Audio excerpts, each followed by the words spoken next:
Un feliz sábado, hermano. Un placer saludarlos y estar aquí en medio de ustedes. No solo de hermanos, sino de amigos. Me he conseguido no solo hermanos de iglesia, sino amigos. De verdad que contento, sobre todo de compartir la palabra de Dios. Es una de las cosas que ustedes saben que me gusta hacer, que me da placer. Y no hay un privilegio más grande que que compartir la palabra de Dios. Sin embargo, la Biblia dice que todos nosotros somos privilegiados en un aspecto. Y así debemos sentirnos. La Biblia dice que el privilegio mayor que tenemos cada uno de nosotros es ser llamados hijos de Dios, pueblo de Dios. Hay muchas veces que la gente no entiende lo especial que es ser llamado pueblo de Dios. Es una palabra que se usa muy frecuentemente. Sin embargo, no por lo común del uso de esta palabra pierde su valor. Fíjense que la Biblia dice, el apóstol San Pedro, la segunda epístola, hay un versículo que todos conocemos y que a mí me gusta mucho, porque nos da una identidad. Y es en el segundo capítulo, en el versículo 9, cuando dice, pero vosotros sois linaje escogido, real sacerdocio, nación santa, pueblo adquirido por Dios, para que anunciéis las virtudes de aquel que os llamó de las tinieblas a la luz admirable. Y fíjense lo que dice el versículo 10. Dice, vosotros que en otro tiempo no eras pueblo, ahora sois pueblo de Dios. En otro tiempo no tenías misericordia, ahora has alcanzado la misericordia. Y yo les quise leer este versículo. Y les confieso, no estaba en mi bosquejo del sermón, pero yo les quise leer este versículo porque es algo que nos tiene que hacer sentir a nosotros privilegiados. Saben que cuando venimos a la iglesia, muchas veces que creemos por la posición o la configuración física de la iglesia, que quien adora es el que está aquí arriba. Y no es así. Adoramos todos, porque todos hemos sido llamados pueblo y todos tenemos ese mismo privilegio de ser llamados pueblo. Cuando Pedro le escribió esto a los judíos que estaban expatriados, la carta comienza diciendo, aquellos que han sido expatriados, aquellos judíos que salieron, pero que están viviendo en medio de los gentiles, les está diciendo, ustedes que eran judíos, que creían tener la verdad, ahora son llamados a una nueva verdad, a creer en Jesucristo. Siéntanse dichosos de estar en medio de los gentiles, que también han sido llamados a una verdad. ¿Saben por qué comienzo yo dándole esta introducción? Porque nosotros como iglesia debemos sentir ese privilegio todos los días, de que nos podamos llamar hermanos, de que nos podamos llamar hijos de Dios y que también nos podamos llamar pueblo escogido por Dios. ¿Saben qué es lo más bonito de la historia? Es que nosotros no escogimos a Dios, Dios nos escogió a nosotros. Y de ahí radica el autoestima del cristiano. De que usted se sienta valorado porque Dios lo ha escogido a usted. Porque Dios ha decidido brindarle la oportunidad de la salvación y brindarle la oportunidad de vivir feliz en esta tierra. Pero siendo históricamente correcto, hay un momento en la Biblia donde se identificaba un pueblo y no tenían chance de entrar todos allí, y era el pueblo de Israel. En ese momento, los únicos que formaban parte del pueblo de Dios eran los descendientes de Israel, de Abraham, ese linaje. Todo lo que estuviera fuera de esa descendencia no tenía acceso a Dios. Tenía que arrepentirse, tenía que llegar como un extranjero, tenían que recibirlo, tenía un sistema ceremonial para que pudiera por lo menos ver la gracia de lejos. Pero quienes eran especiales eran los que tenían esa sangre, los que pertenecían a esa rama histórica, a ese patriarca. Sin embargo, la finalidad de ese pueblo era mostrarle a todos los que estaban alrededor que existía un Dios, que no era un Dios pagano, sino que era un Dios vivo, un Dios poderoso. Y era un sistema de vida donde existían una cantidad de ritos y ceremonias que todos apuntaban a que creyeran que venía un Salvador. Pero saben, en la Biblia, esa historia de Israel que nosotros encontramos en el Pentateuco, en los primeros 5 libros de la Biblia, no está puesta allí por casualidad. Ese Israel hoy tiene lecciones importantes para nosotros. De hecho, cuando nosotros observamos esos libros, no es para que apreciemos la historia, ni para que apreciemos lo bonito que escribía Moisés, que escribía Job, que escribía... No. Que escribía los demás, o como vivían los demás patriarcas de la historia. Lo que quiere la Biblia es que estas historias nos inspiren a nosotros hoy y nos muestren cómo debemos vivir en ese camino a la salvación. ¿Saben? Y es por eso que yo hoy quiero traerles un mensaje de esa similitud que había entre ese pueblo de Israel que una vez fue esclavo y de esclavo pasó a ser heredero. Y de hecho es el título de mi sermón esta mañana, de esclavos a herederos. Y yo les pido que, como estamos, inclinemos el rostro y tengamos una palabra de oración. Bendito Dios, es un privilegio abrir la Biblia. Es tu palabra, es lo que nos has dejado para revelar tu carácter y revelar el plan de salvación. Que al abrirla, Señor, que al estudiarla, podamos atesorar las hermosas promesas que en ella están. Y que todas las personas que están aquí, que nos ven, también puedan recibir una bendición que solamente tú puedes otorgar, Señor. Ayúdanos, te lo pedimos en el nombre de Cristo Jesús. Amén. De esclavos a herederos. Como les decía, hay una gran similitud entre lo que fue el período del primer cautiverio del pueblo de Israel. El pueblo de Israel hubo muchas etapas en que fue esclavo. Pero esa primera etapa en que fue esclavo de los egipcios, en que fueron gracias a José, que los pudo salvar de aquella hambruna, estuvieron allí. Pero llegó un momento donde José murió y nadie conocía más a Israel. Ya Faraón murió y ya los israelitas habían pasado a ser esclavos. Y ahí es donde entra la historia de Moisés, que todos conocemos. Pero ese momento en que Dios decide sacar a su pueblo de la esclavitud y que decide llevarlos a la tierra prometida, también tiene una gran similitud en lo que somos hoy nosotros, en el transitar de nosotros como Israel espiritual, como el pueblo escogido por Dios, y en este camino hacia la Canaán prometida, la vida eterna que Dios nos ha prometido. Yo los invito a que busquemos en nuestras Biblias el libro de Éxodo. Específicamente busquemos el capítulo 6. Vamos a estudiar un poco acerca de lo que fue la salida de Israel y cómo se parece a nosotros, esa salida de Israel de la esclavitud de los egipcios. En primer lugar, quiero decirles que hay 4 elementos que son los mismos. En ese episodio de la salida de Israel de la esclavitud de Egipto, hay 4 elementos que son los mismos para nosotros hoy en día. Existía una promesa, existía un inocente o inocentes muriendo, existía también un transitar, un camino, un viaje, y también existía un Dios. 4 elementos que los tenemos hoy con nosotros, que se parecen y vamos a descubrir por qué. En primer lugar, para ese pueblo que era esclavo, existió una promesa. Y vamos a leer el capítulo 6 de Éxodo, versículos 6 al 9.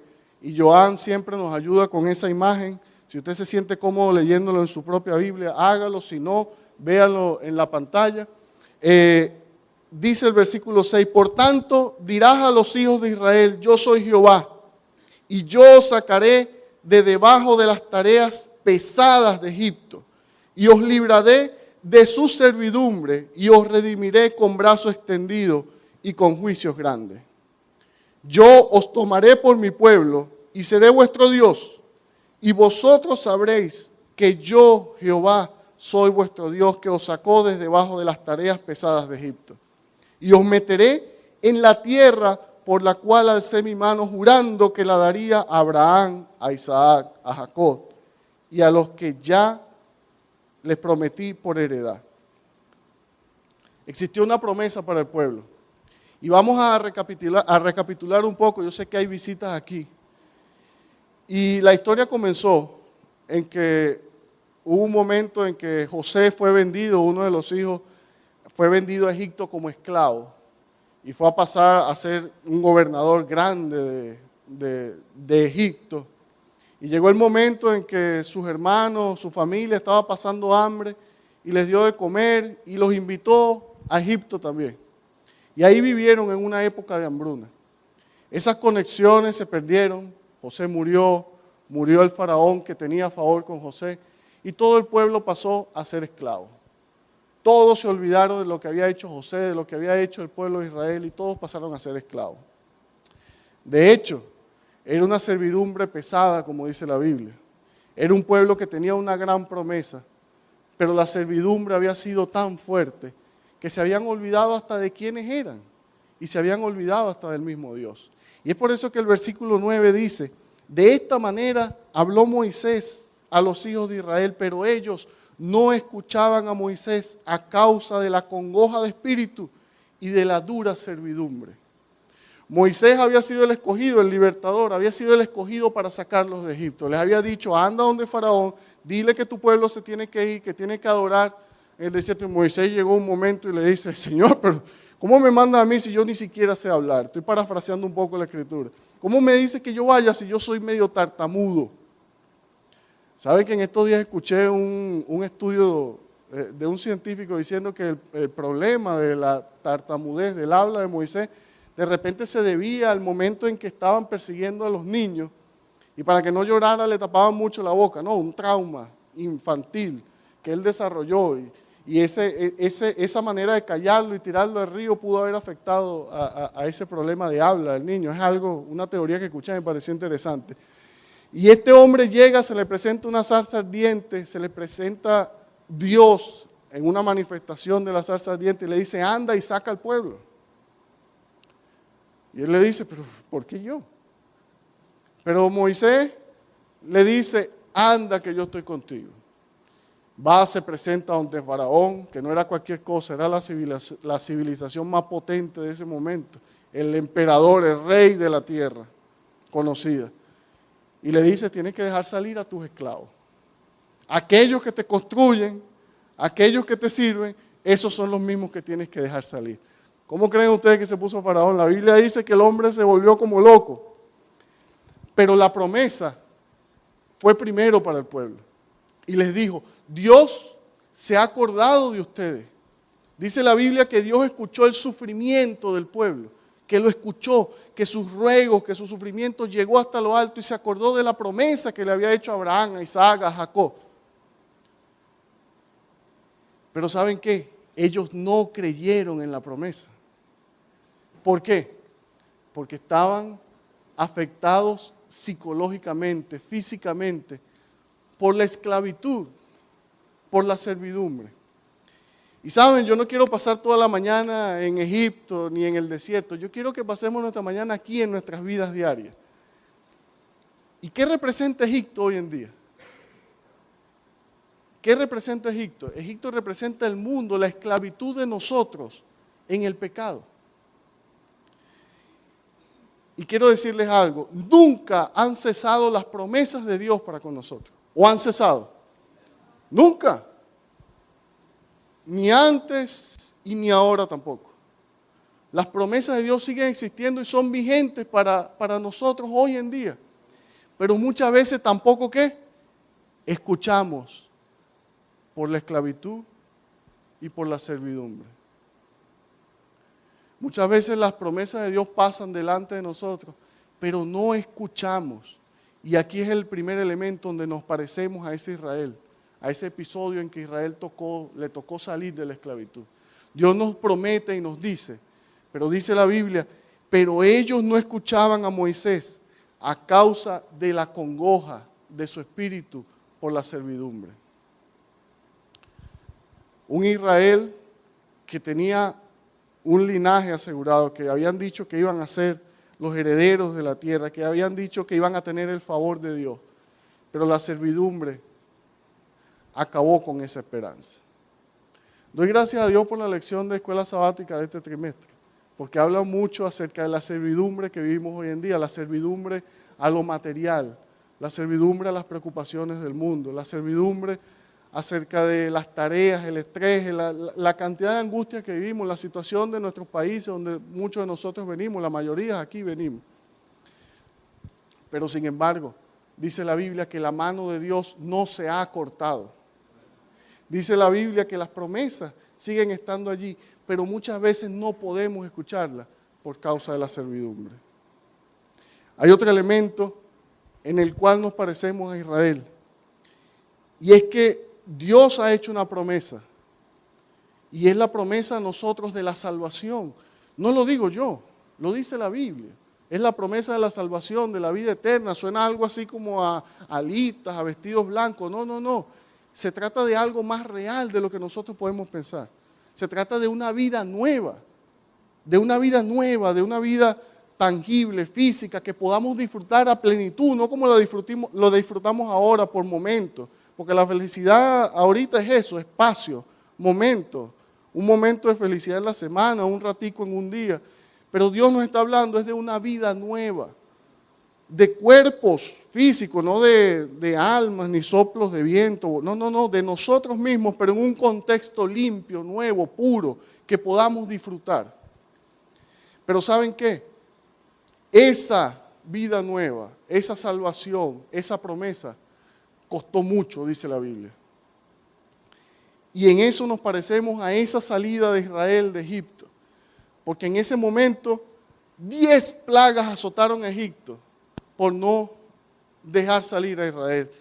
Fueron 10 plagas: sangre, ranas, piojos, moscas, muerte del ganado, granizo, langostas, tinieblas y por último, la muerte de todos los primogénitos de Israel.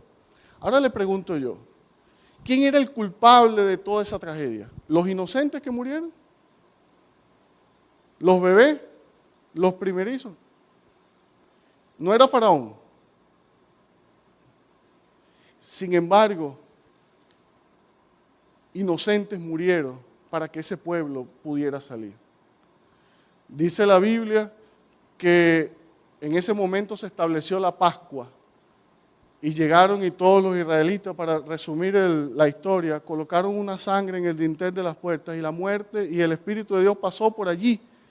Y todo el que no tenía esa marca moría, todos los primogénitos. Y todos eran inocentes, muchos de ellos eran inocentes, otros eran culpables también de azotar al pueblo. Pero también dice la Biblia que la liberación de Israel, dice en Éxodo también, que costó mucho, que con mano fuerte Dios sacó a Israel de Egipto. Y aquí es el otro elemento donde nosotros también nos parecemos. La salvación de nosotros no costó también mucho. Costó la muerte del primogénito de Dios. Costó la muerte de un inocente, del único inocente que ha existido en el universo, en esta tierra, que fue Jesucristo nuestro Señor. El único que no merecía morir por ningún pecado fue quien murió en un madero, desnudo, azotado. ¿Por quién? Por ti y por mí. No es un cliché, no es una teología barata, es la teología de la Biblia, diciendo que ese inocente ha muerto para darnos a nosotros la salvación, la vida eterna. En pocas palabras, en esto también nos parecemos a Israel, en que la salvación tuya y mía costó mucho, costó sangre de un primogénito, y no cualquier primogénito, el primogénito de Dios. Nunca olvide eso, porque usted hoy tiene la esperanza de vivir mejor, tiene la esperanza de ver a Jesús y de compartir una vida eterna con Él, gracias a que la salvación tiene un precio que nadie nunca, jamás podrá pagar. Pero saben, después que murió el primogénito, comenzó otra historia distinta. ¿Es verdad? Después que murieron los primogénitos, Faraón amargamente, porque el hijo de Faraón también murió, el primogénito de Faraón también murió. El pueblo le tocó salir de Egipto. Y les digo una cosa, el camino hacia la Canaán celestial no fue fácil. Al pueblo le tocó salir y emprender el camino en el desierto. Un ambiente en el cual muchos de nosotros nunca hemos estado. Y si hemos estado, ha sido un ratico nada más. Imagínense lo que era salir de Egipto, donde eran esclavos, pero que tenían todo, a salir al desierto, a un camino, a un Dios que ya se les había olvidado quién era. Y ya no tenían la misma vitalidad, o estaban acostumbrados a vivir en el desierto como antes. Y saben, en esto también nos parecemos nosotros. ¿Y saben por qué nos parecemos? Porque hay momentos en que se le dice a la gente que aceptar a Jesús, tu vida va a cambiar y vas a ser feliz y no vas a tener problemas y no va a pasar nada. No. En ningún momento la Biblia dice nada de eso. Porque usted va a aceptar a Jesús, pero va a seguir viviendo donde está. Y va a seguir teniendo los mismos problemas. La diferencia es que al final del camino siempre va a tener una esperanza. Pero hay más que eso. Siempre va a haber un Dios en medio de nosotros. ¿Saben? Ese transitar de Israel, un pueblo maltratado físicamente, psicológicamente, ese transitar de ese pueblo no estaba preparado ni para el camino, ni para la guerra. Porque eso fue lo que se desató allí. Dios sabía todas estas cosas, pero estaba también dispuesto a capacitarlo a Israel. ¿Saben? Dice la Biblia en el capítulo 13, versículo 17, y luego que Faraón dejó ir al pueblo, Dios no lo llevó por el camino de la tierra de los filisteos, que estaba cerca, porque Dios dijo, para que no se arrepienta el pueblo y cuando vea la guerra, se vuelva a Egipto. Dice la Biblia en el versículo 18, mas Dios hizo que el pueblo rodease por el camino del desierto y subieran por el camino del desierto del Mar Rojo y subieron los hijos de Israel y de Egipto y los hijos de Egipto armados. Fíjense lo bondadoso que es Dios con este pueblo, que no los llevó por el camino más corto. Dice que había un camino corto y era el camino de los filisteos, donde estaban los filisteos, el pueblo de los filisteos. Y ese era el camino más corto. Y sin embargo, Dios sabía que si ellos atravesaban por allí, los filisteos le iban a caer encima porque estaban en tierra ajena y atrás venían el ejército de los egipcios, porque dice la Biblia que Faraón agarró los mejores carros que tenía, agarró los mejores hombres y fue tras Israel. Ahora le pregunto yo, ¿era difícil el camino? Y estaba comenzando. Iban al desierto, no tenían provisiones, no tenían estabilidad psicológica, física, tenían al mejor ejército del mundo atrás de ellos, persiguiéndolos, respirándoles en el cuello. Y encima de eso, tenían que atravesar el desierto no por el camino más fácil. Pero Dios sabía que a las primeras de cambio ellos podían, ¿qué? Regresarse a Egipto a ser siervos.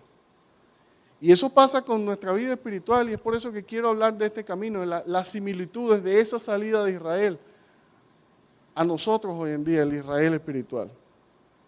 Porque es que nadie en ningún momento ha dicho que aceptar a Jesús, que tener una vida cristiana ha sido fácil. Que ese camino desde que aceptamos a Jesús hasta que Jesús venga y vayamos a la vida eterna va a ser fácil. Es un camino que requiere dependencia total de Dios. Tus problemas van a seguir allí, pero ahora está Dios a tu lado. Tus problemas van a seguir allí, pero Dios ha prometido que te va a capacitar, que te va a dar la fuerza, la estabilidad física y no solo eso, te va a mostrar el mejor camino. Aunque tú creas que es allí el más cercano, Dios te dice, no, es por aquí, porque yo estoy contigo. Dice también la Biblia que es algo maravilloso y es una perla lo que tenemos aquí. Dice la Biblia en el capítulo 13, versículo 21 y 22, dice, y Jehová iba delante de ellos, de día en una columna de nube para guiarlos por el camino, y de noche en una columna de fuego para alumbrarles, a fin de que anduviesen día y noche. Dice el versículo 22, y yo quiero que usted lo lea. Dice, nunca se apartó de delante del pueblo la columna de nube de día y la columna de fuego de noche. Ahora les digo yo, ¿no es maravilloso Dios? Dice que la columna de humo no era solamente para guiarlos. Dice que la columna de nube era también para cubrirlos del calor que azotaba a la gente en el desierto durante el día. Y dice que el fuego también era para calentarlos un poco en las temperaturas bajas del desierto en la noche. Pero ¿saben qué es lo más bonito de esto? Y es que Dios en ningún momento le pidió al pueblo de Israel que se fueran y caminaran solos. Dios le dijo, salgan, pero yo estoy con ustedes.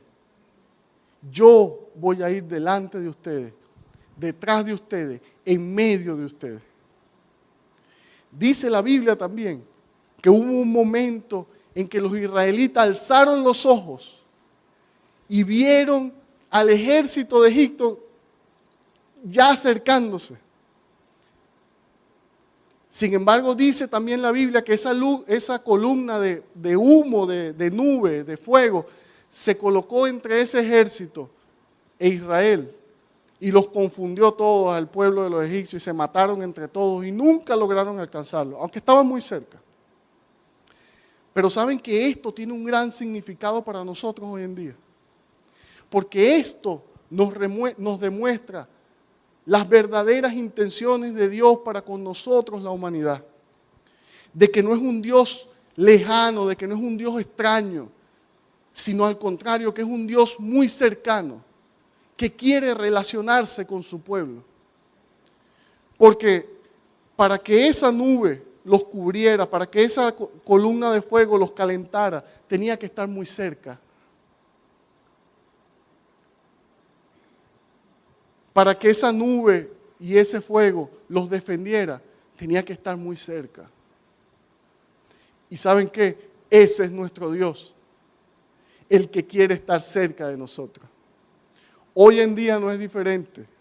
La Biblia dice, y lo dijo el Señor Jesucristo, que ha dejado el Espíritu Santo para que nos guíe, para que convenza al mundo, para que nos ayude a testificar y para que ese camino, desde el momento en que aceptamos a Jesús, hasta que Jesús venga en las nubes de los cielos a buscarnos, para que ese momento, en ese trayecto, nunca estemos solos. Nunca estemos solos. Yo lo que le invito esta mañana es que a usted lo crea, de que usted lo crea, porque el camino que Dios nos ha invitado a seguir, nunca ha dicho que iba a ser fácil. Y nunca nos ha mentido. Que el camino de desprendernos de Egipto, donde estaban cómodos, nunca iba a ser fácil. De hecho, llegó un momento, dice la Biblia, y no lo quiero leer para no hacer la historia más larga, porque ustedes yo sé que la conocen. Dice que ellos alzaron los ojos, vieron al ejército y le dijeron a Moisés, ¿para esto nos sacaste de Egipto? ¿Para morir aquí en el desierto, degollados por esta gente? Imagínense un ejército armado y sediento de venganza porque todos sus hijos primogénitos habían muerto. Lo que iban a hacer con Israel no era poca cosa, no era cosa fácil. La manera en que iban a morir no era fácil. Lo iban a torturar. Sin embargo, Dios le dijo a Moisés, porque hasta Moisés se perturbó. Dice la Biblia que él clamó y Dios le dice, ¿por qué clamas a mí? Simplemente avanza. Avanza, más nada. Hoy la orden es igual. No te detengas a llorar. No te detengas a clamar. Avanza, porque yo estoy contigo. Y aquí viene uno de mis versículos favoritos de la Biblia que dice el capítulo 14, versículo 14. Jehová peleará por vosotros. Estad tranquilos. ¿Qué dice? Jehová peleará por vosotros. Estad tranquilos. Fácil no era, mis hermanos. Les acabo de demostrar que venía un ejército sangriento, deseoso de venganza. Al frente tenían un mar. No había dónde huir. Un pueblo, ¿cómo se imaginan ustedes los esclavos? Azotados, deshidratados, flacos, débiles, desarmados. Un Dios que le dice, avanza. Pero no te dice que vas a quedar solo. No te dice que estás desasistido. Te dice, está tranquilo. ¿Cómo se puede estar tranquilo en medio de una situación como esta? ¿Cómo se puede estar tranquilo en medio de un mundo tan convulsionado? Pero no lo digo yo, lo dice la Biblia. Pero saben, yo quiero que usted entienda algo hoy en día. Yo quiero que usted vea a esta historia como un reflejo de la nuestra. Yo quiero que usted vea esta historia con una promesa que es igual para nosotros. Que Dios nos dice, yo te voy a sacar de allí, de donde estás. Con un inocente que ya murió y pagó el precio por nosotros. Con un camino que no ha sido fácil, pero que Dios dice, yo quiero estar contigo. Un Dios que dice, yo me voy a volver, lo que tenga que volverme, una columna de nube, de fuego, pero yo quiero estar cerca de ti. Porque es un Dios que no es lejano, que no es ajeno. Es un Dios que quiere relacionarse con nosotros, mis amigos. Yo quiero invitarles a ustedes, si hay visitas aquí que nos acompañan por primera vez, que empiece a ver a Dios de esta manera. No lo vea como ese Dios formal, como ese Dios que no entiende su situación o la mía. Véalo como un Dios que quiere estar con usted, conmigo, en medio de nuestros hogares, en medio de las situaciones más difíciles y que quiere relacionarse con nosotros. Pero no una relación de distancia, no, una relación íntima, una relación estrecha. Y a eso es lo que estamos invitados, a buscar a Dios todos los días. Pero por sobre todas las cosas, entienda que este mismo Dios que guiaba al pueblo, que abrió el mar, que dio una promesa, es el mismo Dios de hoy. Dios no ha cambiado. Dios no ha cambiado. Dios es el mismo. Y la Biblia dice, el mismo Dios dijo, mi mano no se ha cortado. Mi poder no se ha acabado. Cualquier cosa que necesitemos, Dios la puede hacer por nosotros. Pero también nos dice, estad tranquilos. ¿Qué dice? Estad tranquilos. Dios peleará por vosotros. ¿Saben? Lo más bonito de este sermón que comparto de Cristo Jesús. Amén.